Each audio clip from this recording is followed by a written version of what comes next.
Son dossier est incomplet, à savoir qu'on n'a pas le RIB et on n'a pas non plus le relevé bancaire au 31/12/2016.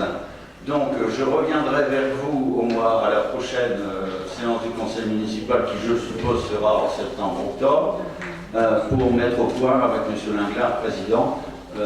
On va le convoquer, bien évidemment, et on lui a déjà écrit pour qu'il nous fournisse les documents. C'est une information, malgré tout, que j'ai eu Sylviane au téléphone tout à l'heure.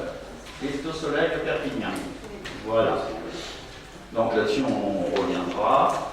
Ensuite, urbanisme, M. David Bustin. Vente de l'île. Oui. Excusez-moi, donc monsieur le maire, ce qui veut dire que cette délibération n'a pas lieu aujourd'hui, elle sera reportée. Oui, tout à fait, tout à fait. C'est parce qu'on l'a inscrit, croyons en l'ensemble des documents comptables, financiers pour octroyer, mais il manque le RIB et puis la situation bancaire au 31 décembre 2016. Donc le dossier est incomplet. On reviendra vers vous au mois de septembre-octobre. Monsieur David Bustin, c'est la vente de l'immeuble en cadastré, c'est un an. En réalité, c'est la maison pour monsieur Mix et moi-même, la maison de notre ancien directeur d'école, rue des Stormouilles. Voilà. Donc, monsieur Landé-Robert, vous pouvez. C'est une petite remarque. Si, vas-y. Voilà. Une petite remarque. Pour le plus fort reste, je me suis perdu du calcul, mais il me reste un peu plus fort. Pour le vote précédent, bien sûr. Par exemple, c'est 9 divisé par 33, il va pas multiplier par le nombre. Normalement, c'est. Mais là, on a, comme c'est indiqué, il y a un logiciel de calcul qui nous a été fourni automatique qui fait le calcul. Ah. Donc c'est pour ça qu'ils sont en train de faire la saisie, elle est faite là par Samuel, je crois, voilà. Et Nathalie a confirmé 6-3. Hein, Parce que moi j'ai les 5,45 et 3,55. C'est au supérieur. Donc ça fait 6. Oui, ça fait 6 et 3, ça fait. C'est au supérieur. Non, je comprends ce que ça veut dire. Le reste. Non, 3,50. On prend le reste, et si le reste fait 3,54, c'est arrondi. Oui, c'est ça. Ça s'est fait automatiquement par l'ordinateur. Donc c'est 6 et 3. 6 et 3. Ah, c'est tout. Non mais la remarque est juste, mais la réponse, c'est l'ordinateur. Bon, c'est l'ordinateur. Mais n'empêche qu'on peut contrôler. Mais sur le fond, entre nous, mettre des suppléants ou des machins, c'est la loi. Donc, monsieur David Bustin, sur la vente de, on va dire, l'école du directeur de l'armée des Stormouilles. Bien, donc c'est l'immeuble qui est déjà revenu au conseil municipal à plusieurs reprises.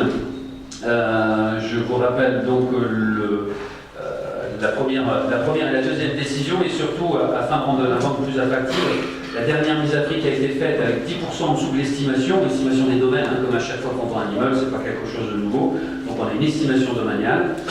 On avait souhaité la baisser de 10%, puisqu'on a la possibilité de la majorer ou de la diminuer de 10% pour rendre plus attractif cette vente. Nous avons une procédure qui a été infructueuse. Nous avons donc lancé une nouvelle démarche via un notaire, une lettre STREF, une démarche de gré à gré, c'est-à-dire une vente d'immeuble comme n'importe qui peut vendre son habitation. Une proposition a été faite auprès du notaire. Donc c'est par monsieur Alati Silvio, demeurant à Ernie, et mademoiselle Vella Johanna au prix de 157 500 €, qui est le montant estimé, puisque l'évaluation des domaines était 175 000 €, moins les 10%, c'était donc 157 500. Entre deux, nous avons constaté des dégradations, notamment, principalement des vitres brisées sur cet immeuble, sur ce bâtiment. Nous avons donc jugé utile de faire une estimation du remplacement des vitres pour que le futur acheteur ne se retrouve pas avec une dépense qui n'était pas prévue. Donc on a demandé un devis tout simplement à la société à des vitres pour le remplacement de ces vitres. Ce devis a été fourni bien sûr au notaire.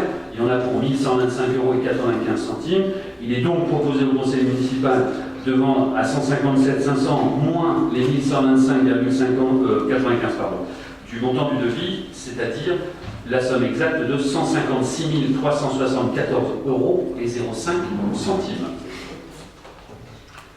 Avez-vous des questions? Effectivement, j'ai reçu cette personne. Comme ils vont faire des travaux sur le châssis, c'était un peu ridicule de changer les vitres. alors qu'ils vont changer les châssis. Voilà. Avez-vous des questions sur cette vente? Monsieur Van der Waal. Pas de question, monsieur le maire, une remarque que j'ai faite il y a quelques temps. Je vous rappelle que le boulon souhaitait acquérir cette maison au prix de 175 000 euros. Oui. Il n'a pas été possible sans l'entendre. La municipalité et Boulon étaient mauvaises. Ça vaut Aujourd'hui, vous vendez ça à 157 000 euros. Ouais. Avec modification finalement par rapport à la première fois. Oui, bien sûr. Je pense que c'est une belle opération pour monsieur Alatis. Et vous savez très bien que le fonds rue Bouillet qui lui permet de. Et constructive. Et constructive. Tout à fait. Donc il pourra vendre à 30 000 euros. Donc Ça se peut. Oui, vraisemblablement. Très belle opération. Par contre, en ce qui concerne le boulon, l'opération du boulon, sauf erreur de ma part, parce que malheureusement, dans ce qu'on appelle la gouvernance, ni la ville de Lucondé, ni la ville valencienne n'est représentée, mais ce n'est pas le débat d'aujourd'hui, il me semble que pour des questions de proximité, c'est la maison d'en face qui a été achetée par le boulon. Ça, c'est une information qui m'a été donnée. Parce que le boulon, vous avez une proposition. La proposition a été acceptée dans la mesure où l'accès à la maison se faisait non pas par la rue, mais directement par le terrain immobilier. Oui, bien sûr. Il y avait quand même des coûts plus importants. Ce qui fait que, voilà, ils sont restés. Mais si vous aviez fait la même proposition aux conditions d'aujourd'hui, il est bien évident que le boulon pourra acheter cette maison dans Mais, bien sûr, à tel point qu'on leur a même prêté ce dit bâtiment pendant la période de laquelle ils devaient faire l'acquisition de ce qui était un ancien bistrot d'ailleurs dans le temps. Monsieur Bustin. L'immeuble a été mis en vente, avant la vente de Créacac, là, l'immeuble avait, avant que ça revienne au conseil municipal, l'immeuble avait été mis en vente par adjudication, c'est-à-dire que concrètement, le boulon aurait pu faire une proposition également. Il avait fait l'acquisition. Forcément, il y a un délai entre deux, et entre deux, il y a eu l'achat de la maison en face de la mer, c'est ça qui fait le point. Mais la vente par adjudication, elle a permis, la volonté c'était quoi? C'était d'ouvrir la vente aux diverses propositions, que ce soit habitants, associations, enfin peu importe. Je ne vais pas dire entreprise parce que c'est une maison à usage d'habitation, mais l'adjudication est ouverte à tout le monde, bien évidemment.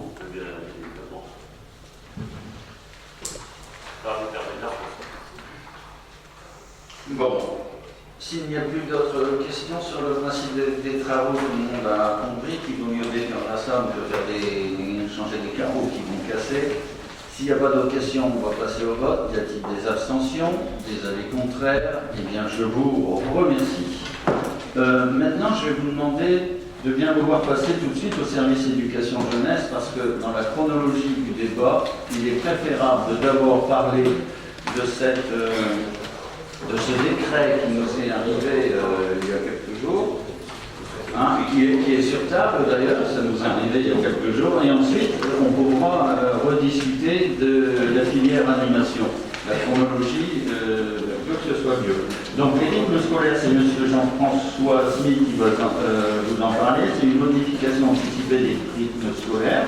Le décret qui est paru le 27 juin, c'est-à-dire il y a 2 jours. Mais il nous faut bien sûr l'avis d'académie. Retour à la semaine de 4 jours.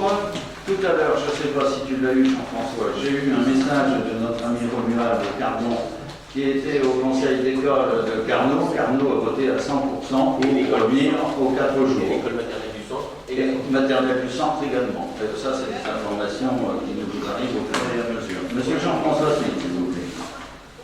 Oui, alors peut-être monsieur le maire a déjà tout dit, suite à la réception du décret du 27 juin, nous avons donc la possibilité. Excusez-moi, il y a de l'écho et on n'entend pas exactement ce que vous dites, c'est à cause de ça. On va commencer un peu. Moi, j'ai coupé pour voir si c'est moi qui pollue. Vas-y un peu. Oui, donc je disais que suite à ce que j'ai déjà expliqué monsieur le maire, vous entendez? C'est mieux? Oui. Je continue ou? Oui. Donc, je disais, suite à ce qu'a expliqué M. le maire, oui, le 27 juin, nous avons reçu donc, le décret prévu déjà par M. Macron lors de sa campagne, qui était de revenir sur la possibilité de revenir sur les rythmes scolaires. Et donc, par rapport à ça, par anticipation, on a déjà, au sein de la ville, réalisé un sondage des parents, qui a montré à 87% des votants le souhait de revenir sur la semaine de 4 jours. Et donc maintenant, l'inspection a demandé également que dans les conseils d'école soit voté donc ce décret, étant donné que maintenant il vient de passer. Donc au début on ne pouvait pas le voter, maintenant on peut le voter. Donc voilà, comme on disait ici déjà dans l'école du centre, on a eu l'unanimité et également dans l'école. Donc nous avions fait une consultation des parents par sondage, on avait reçu les parents d'élèves. Du moins j'avais reçu les parents d'élèves, et nous avions reçu également les directeurs, et tout le monde s'entendait à dire qu'ils voulaient revenir justement sur ce décret, du moins ils voulaient revenir sur la semaine de 4 jours. Donc c'est pour ça qu'aujourd'hui nous votons ce retour également. Alors par contre, apparemment nous pouvons nous entendre sur le fait d'une proposition d'horaire aussi, apparemment. Puisque ça c'était pas, nous on le faisait par anticipation, un vote c'est ça, par je ne sais plus le terme, par anticipation. D'intention, voilà, d'intention. Donc on faisait un vote d'intention, donc maintenant apparemment, étant donné que les choses doivent aller vite, dans les conseils d'école ils doivent également les horaires. Donc normalement la semaine prochaine je devais rencontrer les directeurs et les parents d'élèves pour discuter des horaires. Maintenant on l'a fait de manière un petit peu plus, comment dire, en off, directement, je veux dire par téléphone, en se rencontrant, et ainsi de suite, en discutant, mais bon, tout le monde pour l'instant s'accorde à dire qu'ils veulent revenir sur les 8h30, ce qui était avant, c'est-à-dire les 8h30, 11h30, 13h30, 16h30. C'est ce qui a été voté en tout cas dans les deux conseils d'école du centre et de Clermont. Voilà, donc nous aussi on doit prendre position. Voilà, donc nous aussi on doit prendre position au conseil municipal sur également les horaires que l'on propose. Donc maintenant après il y aura une discussion si jamais quelqu'un proposait autre chose. Donc, semaine des 4 jours, le poste méridien 11h30, 13h30. Ensuite, quelques chiffres. Sur 650 réponses des parents, il y a eu 40% d'abstention. C'est mieux qu'aux dernières élections. Il y a eu 87% pour le retour aux 4 jours et 13% pour le maintien des nappes. Voilà. Sachant aussi, je voulais préciser un point, que pour en avoir discuté avec les directeurs, les 13% de maintien en 4 jours et demi, c'était aussi beaucoup de personnes qui travaillaient et qui n'étaient pas au courant du fait que on allait remettre dans ce cas-là quelque chose le mercredi matin. Donc on allait ouvrir un ACM le mercredi matin pour pouvoir balayer le monde du mercredi matin. Alors, pour être rentrer un peu plus dans le détail, donc je vous rappelle, 87% pour les 4 jours, 13% pour le maintien des nappes. Et comme précisé le Saint Jean-François, les enfants sont recueillis du mercredi au centre d'accueil à CL de 7h30 le mercredi, de 7h30 le matin à 18h, avec restauration bien sûr entre les midis et les enfants, s'ils n'ont pas la restauration, pourront être repris à 11h30 ou à 13h30. Les activités seront au choix par tranche d'âge, ça c'est bien prévu. Sur la culture, voilà, les activités de qualité en ce qui concerne la culture et aussi le sport, bien évidemment. Il sera payant, à l'inverse des TAP et des LAP, il sera payant avec possibilité de le respect des exigences de la CAF, et bien évidemment les tarifs sont dégressifs en fonction des revenus et de la composition des ménages. Et le versement, bien sûr, d'une indemnité de la CAF est possible s'ils sont éligibles en fonction de leurs revenus et du nombre d'enfants. La convention autour du projet éducatif, donc on a travaillé avec les différents services et en particulier avec Romuald Carnot, que je tiens ici à remercier et féliciter pour son excellent travail. On est parti sur trois scénarios. C'est-à-dire un scénario où on venait à 4 jours, un scénario où on restait avec les nappes et les tables, et un autre scénario avec 5 matinées. Autrement dit, quand ce document, ce décret nous est arrivé pour être mis en application le 27, on n'avait plus qu'à appuyer sur le bouton, on était prêt. Donc, en ce qui concerne le décret qui a paru inutile de proposer le PEDT, on propose donc un PES, on l'appelait comme ça, un PES, un projet éducatif de service qui est consultable auprès du service jeunesse. C'est un document qui est assez épais, c'est pour ça qu'il est à votre disposition auprès du service jeunesse. Avez-vous Monsieur le ministre. Donc un nouveau ministre de l'Éducation nationale vient d'être nommé, et aussitôt, donc il s'est mis en marche pour détricoter ce que ses prédécesseurs avaient fait avec cette bonne guerre. Il s'est donc attaqué à la semaine scolaire en demandant à chaque commune de se prononcer sur un éventuel retour aux 4 jours. Ceci juste avant les vacances, alors que le fameux décret, comme vous venez de le dire, vient juste de paraître. Donc on a vu fleurir ici et là de nombreux sondages dont les résultats étaient prévus d'avance. Comme il n'y a pas eu d'évaluation, il n'y a pas eu de bilan sur ces 4 années de réforme, on n'a pas eu suffisamment d'arguments pour convaincre les parents du bien fondé de la mise en place de ces 5 matinées. On ne se dit toujours pas si elles ont eu un effet bénéfique sur l'apprentissage des élèves. Donc un seul argument négatif prévaut, c'est la fatigue des enfants, sur laquelle personne ne s'interroge vraiment. Cette fatigue est-elle due à l'école, qui ne représente que 15% du temps de vie des enfants? Est-ce qu'elle est due au manque de sommeil? Est-ce qu'elle est due au temps qu'on passe devant les écrans, petits ou grands? Est-ce qu'elle est due au week-end surchargé? Il n'y a toujours pas de réponse, mais on nous dit que les enfants français sont fatigués. Comparaison n'est pas raison, mais regardons ce qui se passe en Belgique.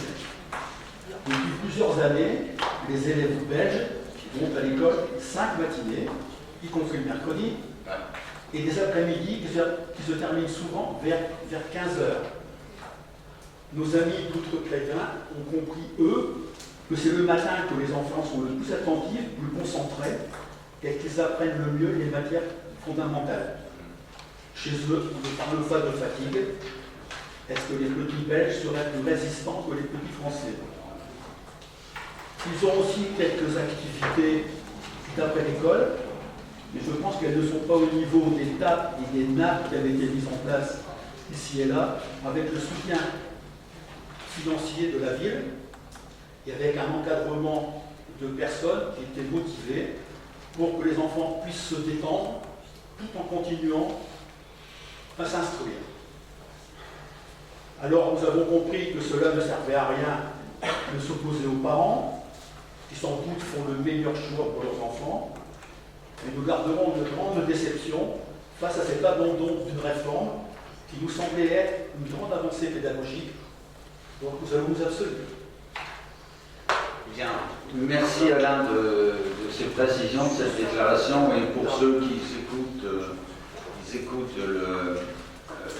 la radio comme moi le matin, on entend des duels entre des professeurs de médecine, des anciens instituts profs, des profs en activité, des différents syndicats, et c'est vrai que c'est un débat parfois qui est très fort.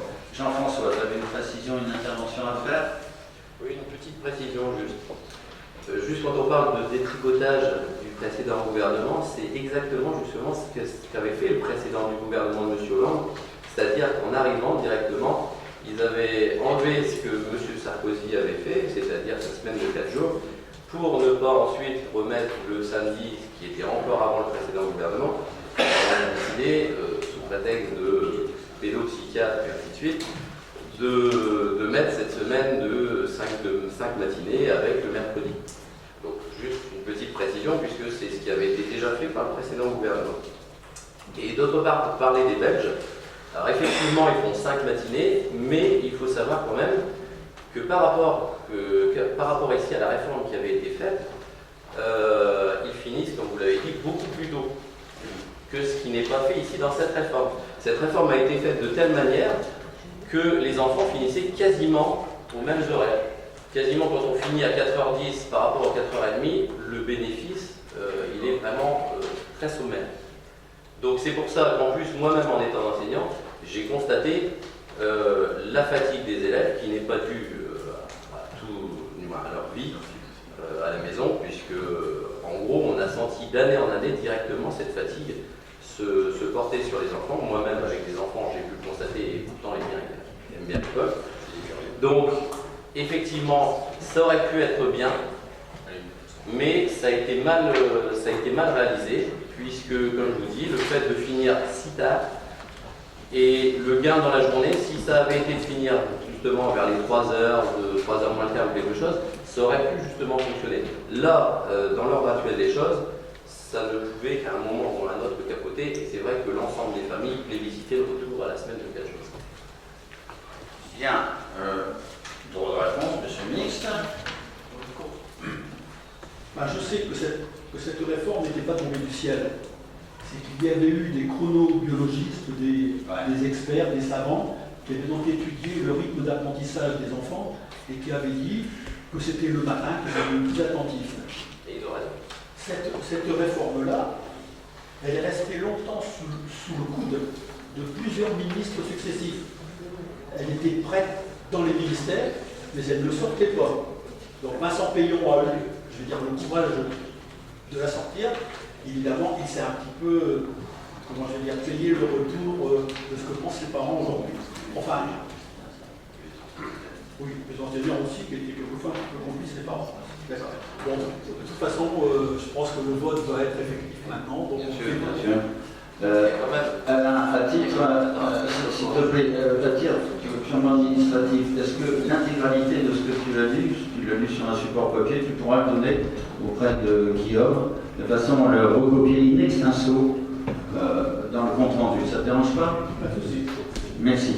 Monsieur Jean-François, et après vous arrêtez de picoter parce que là, on va finir mal.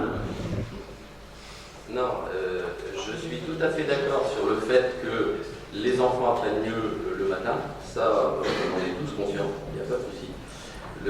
La seule difficulté était justement de voir que beaucoup d'enfants en même temps ont des activités périscolaires et donc que de mettre que la coupure du mercredi, mine de rien, était d'une part nécessaire pour qu'ils puissent effectuer ces activités périscolaires et que le fait de rajouter cette matinée qui donc enlevait cette coupure et donc les obliger en plus le mercredi après-midi à regrouper leurs activités périscolaires a fait que, à mon sens, le samedi matin était mieux à ce niveau-là que le mercredi matin.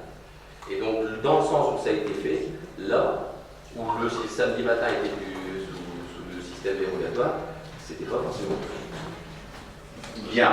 Je vais essayer de conclure en disant que j'ai tenté de trouver monsieur le curé pour qu'il fasse le catéchisme le mercredi matin et le patronage le mercredi après-midi, mais là non plus, ça n'existe plus, il y a eu des modifications.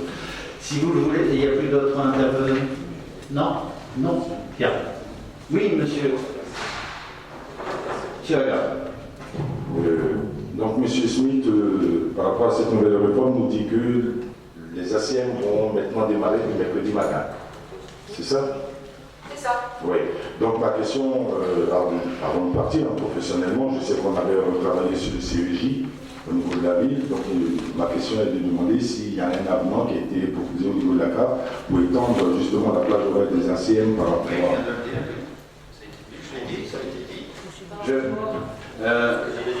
Vas-y. Oui, ça a été dit. Hein. C'est fait.